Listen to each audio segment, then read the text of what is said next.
बिस्मिल्लाहिर्रहमानिर्रहीम। अस्सलाम वालेकुम। मैं मुदस्सिर शाही एडवोकेट और आप देख रहे हैं लीगल इश्यूज़। आज का लीगल इशू ये है कि वकील को प्रैक्टिस के अपनी वकालत के इब्तदाई दिनों में कितनी मुश्किलात का सामना करना पड़ता है, कैसे ओवरकम किया जा सकता है, यही आज का हमारा टॉपिक है।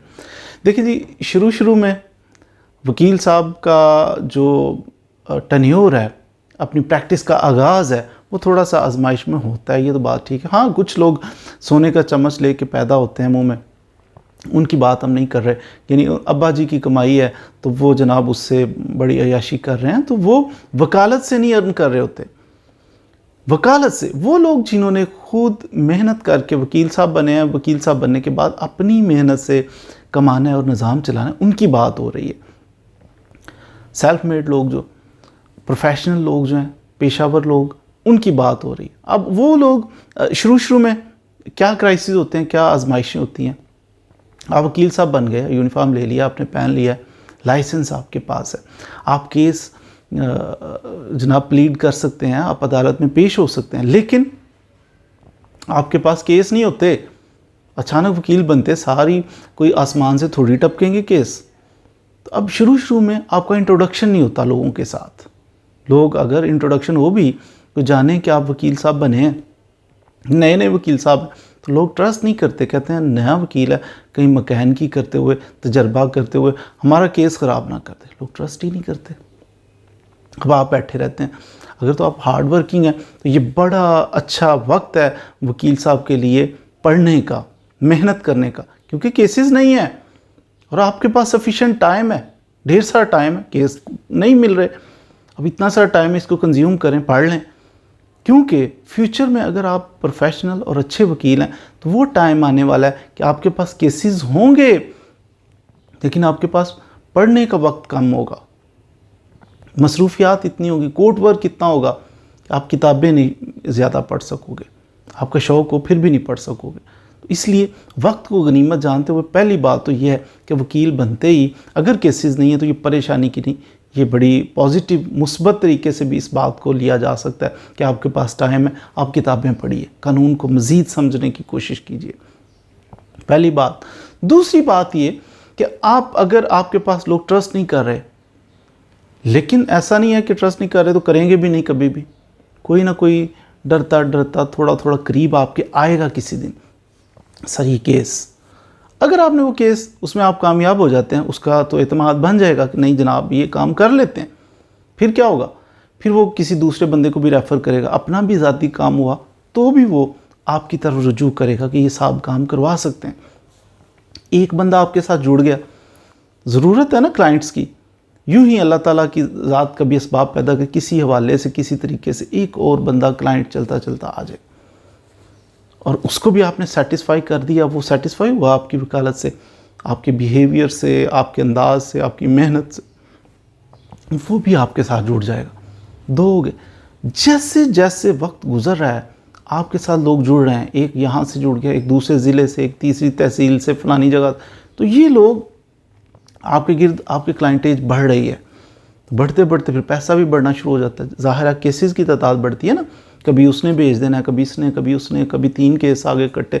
कुछ लोग ऐसे हैं कि आपसे इंप्रेस होते हैं, आपके कोर्ट वर्क को आते जाते देख। कुछ लोग आपकी रेपुटेशन, आपकी शोहरत को देख के आपके करीब आते हैं। तो वक्त गुजरता जाता है, क्लाइंटेज बढ़ती जाती है। जैसे जैसे बढ़ता है, बूढ़ा हो जाता है वकील तो बहुत ज़्यादा क्लाइंटेज हो सकती है, अगर वो प्रोफेशनल हो, अगर उसका अदालतों से इन टच रहे, केसेस से इन टच रहे, काम करने वाला हो। तो जैसे बूढ़ा होता है बहुत ज़्यादा उसकी मांग होती है। फिर बूढ़े होकर वकील साहब क्या करते हैं, वो केस कम लेना शुरू कर देते हैं, फ़ीस बहुत बढ़ा देते हैं ताकि केसेस की तादाद कम हो, क्वालिटी वर्क। तो कहते हैं इतने मिलियन दे दो, उतने मिलियन दे दो, मिलियंस में फ़ीस ले रहे हैं और चंद केसेस पकड़ रहे हैं ताकि वो फिर बुढ़ापा भी होता है। तो क्या बात है, थोड़े से केस करते हैं और इतने मिलियन कमा लेते हैं, बड़ा पैसा कमाते हैं वकील साहब। फिक्स नहीं है किसी वकील साहब के लिए कि उसने 1 साल, 2 साल, 4 साल, कितनी देर उसने क्राइसिस में रहना है। जैसे असबाब पैदा, वकील साहब का काम है इब्तदाई दिनों में मेहनत करना, वो मेहनत करे तो उसके बाद अल्लाह ताला ने असबाब, किसी का साल बाद, 2 साल बाद, 4 साल बाद चल जाता है काम। लेकिन ज़रूरत यहाँ इस चीज़ की है कि आपने क्लाइंट को सेटिस्फाई रखना है। जो आ गया है, पहली बात तो आते नहीं है शुरू में, अगर कोई आ गया है तो उसको आपने सेटिस्फाई रखना है। बहुत मेहनत कर रहे हैं, छुपा के, उसको पता ही नहीं है मेहनत की है नहीं की, क्या हुआ। ये चीज़ क्लाइंट को कुछ ना कुछ, अक्सर देखा है हमने, ये मिजाज होता है बाद लोगों का। जनाब क्लाइंट आ गया तो आते ही उसे कहते टांगें तोड़ देंगे आपकी मुखालिफ पार्टी की, फिक्र ही ना करो, सारे अंदर चले जाएंगे, ये हो जाएगा। वो क्लाइंट बड़ा सेटिस्फाइड, फीस भी फ़ौरन निकाल देता है, सेटिस्फाइड, वाह वाह वकील बड़ा अच्छा। अब होगा क्या, ये किसने देखा, पार्टी बड़ी सेट, बातों से बड़ी पार्टी सेटिस्फाइड।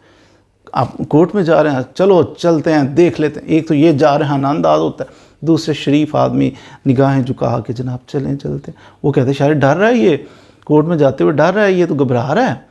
तो पार्टी सेटिस्फाई नहीं होती आपसे, सेटिस्फाई करने के बड़े गुर होते हैं वकला के पास, होने भी चाहिए, लेकिन ये कुछ गलत भी होते हैं। मिसाल के तौर पर एक वकील साहब हैं, तो वो बड़े जा रहे हैं, बातें सुनाई होंगी ना क्लाइंट को, ये कर देंगे, वो तोड़ देंगे, ये। वो कोर्ट में गए, वकील साहब केस हार गए, बजाय इसके केस हार गए तो वकील साहब सर झुका लेते, शर्मिंदा हो जाते ना, वकील साहब बहुत खुश, मुबारक हो चाचा जी, मुबारक हो। वो बूढ़ा आदमी, चाचा जी कहते हैं जनाब किस चीज़ की मुबारक, कहते हैं आपको ऊपर जाने की इजाज़त मिल गई है, ऊपर वाली अदालत में जाने की जज साहब ने इजाज़त। अब हुआ क्या, केस हो गया खारिज, अब इन्होंने अपील करनी है ऊपर वाली कोर्ट में, फ़ीस निकालो, अब अपील फाइल करते हैं, यही चलता है। लेकिन उसको किस अंदाज में वो सेलिब्रेट करके वकील साहब बता रहे हैं कि जनाब मुबारक हो, केस हार गया है, क्या मुबारक हो आपको ऊपर वाली अदालत में जाने की इजाज़त दे दी है जज साहब ने। तो ये भी बहरहाल ये नामुनासिब है, लेकिन देखें उसका लेवल चेक करें कि किस तरह वो क्लाइंट को सेटिस्फाई कर रहा है जनाब, क्या आपको इजाज़त मिल गई। बहरहाल आपने पार्टी को सेटिस्फाई करना है, और जैसे पार्टी सेटिस्फाई आपसे हो जाती है, किस अंदाज में होती है, कैसे होती है, ये मैटर करता है। तो आपने पार्टी को कोशिश करने के साथ जो आपके आ जाए उसके अच्छे तरीके से बिहेव करना है, अच्छे तरीके से मेहनत करनी है केस में। हर दफ़ा ऐसा नहीं होता कि केस जीते हैं फिर ही पार्टी सेटिस्फाई होती है, आपकी मेहनत देख के, आपकी कोशिश देख के भी पार्टी आपसे बहुत ज़्यादा सेटिस्फाई बाज़ दफ़ा हो जाती है।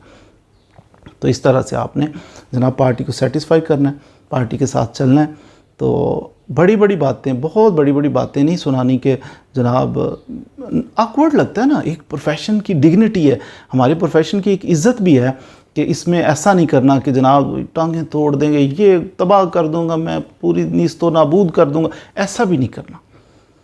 ऐसा जो करते हैं ऑकवर्ड लगता है।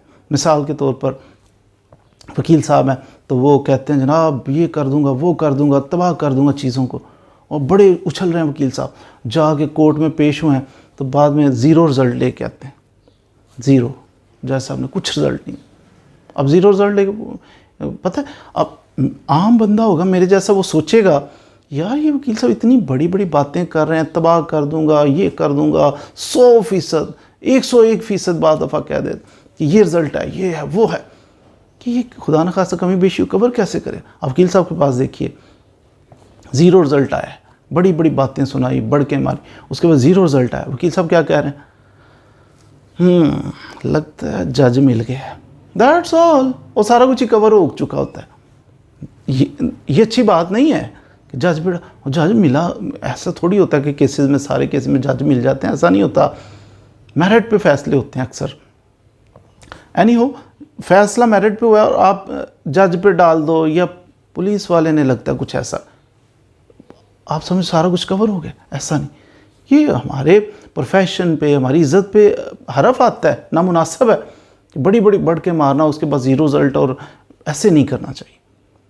स्ट्रेट फारवर्ड साफ़ सुथरी बात करें, बहुत ज़्यादा स्ट्रेट फारवर्ड भी नहीं करनी चाहिए, बहुत ज़्यादा स्ट्रेट फारवर्ड करेंगे तो वो भी बाज़ दफ़ा मोहलिक होती है। एक सीनियर वकील साहब थे मैं उनके पास बैठा हुआ था, तो वो कह रहे थे कि वकील को कभी ना क्लाइंट को ये नहीं कहना चाहिए आपका काम नहीं होगा। अगर वकील क्लाइंट आया आपके पास तो साफ़ सुथरा स्ट्रेट फारवर्ड बन के आपका काम नहीं हो सकता, वकील साहब कहते हैं अब आप ये कहते हो ना आपका काम नहीं हो सकता, तो आपका उसका पता नहीं काम हो सकता है या नहीं हो सकता, आपका 100% नहीं हो सकता, आपकी फ़ीस गई। एनी हो, बहरहाल ईमान ऑनेस्टी इसी में है कि अगर आप देखते हो किसी का केस नहीं बनता, वो स्ट्रेट फॉरवर्ड बता दिया करें कि नहीं बनता। अल्लाह ताला ने रिस्क जो आपके मुकद्दर में लिखा है वो मिल के रहेगा, वो कहीं नहीं जाता। मज़ीद वीडियोज़ के लिए हमारे साथ रही। Thank you very much.